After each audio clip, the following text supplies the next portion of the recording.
এই যে এই পর্যন্ত কাইটিয়া হাওয়া হয়েছে আর কি। এটা হলো দক্ষিণ সাইড, এই যে ঠিক আছে, এই হলো মন্দির।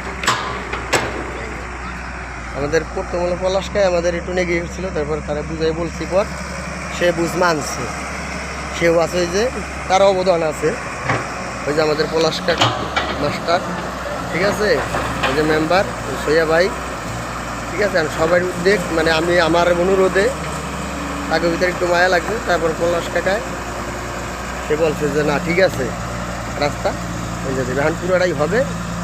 সবাই দোয়া করবেন তাদের জন্য, তাকে জানি মন মেজাজটা ভালো থাকে, আর জানি এই যে সমস্ত কাজে জানি তারা আগায়, সবাই যেন ঐক্য করে, এলো আমার দাবি আর কিছু না।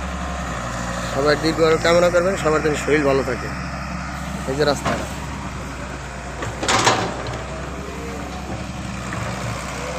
এই যে রাস্তা, আর ওই যে মন্দিরও কিছু মাটি কাটা হবে তার পাশে, ঠিক আছে। মন্দিরের স্বার্থে এই রাস্তাটা কাটা। সবাই তাদের জন্য আশীর্বাদ দোয়া করবেন, তারা জানি তাদের শরীরটা ভালো থাকে।